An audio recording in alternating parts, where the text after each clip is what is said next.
kule Zanzibar. Lakini watu kama Ronald Ngala walisema hapana, Kenya ni moja. Hakuna hata nchi moja ya Kenya itaenda mahali popote.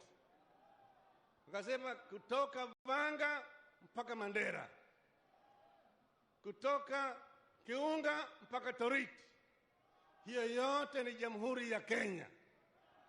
Na wakapigania mpaka huru ukapatikana katika taifa letu. Tunawakumbuka wale wote washujaa ambao walisimama imara. Sasa rais, mkiwa hapa siku ya leo, najua kuna ugumu sana kiuchumi hapa. Tunajua. Na tunasema kufanya restructuring and expansion ya uchumi, ili wale ambao wameathirika kwa mabadiliko ambayo yamekuja hapa waweze kupata afueni. Hiyo tunataka ifanyike. Mwisho rais, tuko hapa naitwa Mvita. Mvita ni hii kisiwa ya Mombasa. Wakiwa hapa hii wanaongea lahaja Kiswahili inaitwa Kimvita. Ukienda Lamu wanaongea Kiamu. Ukienda Zanzibar wanaongea Kiunguja.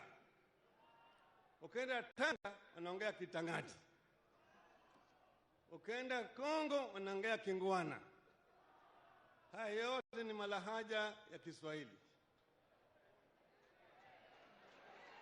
Kuna hadithi ya Kiswahili ambayo inasema hadi Kiswahili ilizaliwa katika kisiwa ya Pate kule Lamu, ikalelewa huko Unguja, ikabalehe Tanzania bara,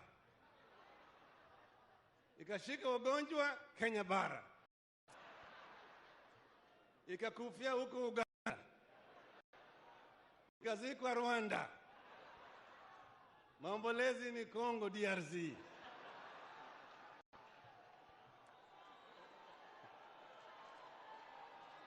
Haya yote inaonyesha ya kwamba eneo hii ya Afrika Mashariki tuko na kitu kimoja ambayo inaunga sisi pamoja. Tunataka Mheshimiwa Rais, tuanze ile juhudi ambayo ilianzishwa na waanzilishi wa taifa letu ya kuunganisha nchi hizi zote, Kenya, Uganda, Tanganyika, Rwanda, Burundi, South Sudan mpaka Congo, tuwe kama shirikisho, East African Federation. Lakini kabla tujaenda pale, tuboreshe utawala katika taifa letu.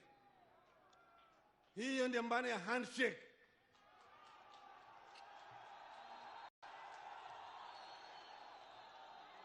Handshake ni kurudisha Kenya kwenye gurudumu, ili tuweze kuunganisha Wakenya wote bila ubaguzi.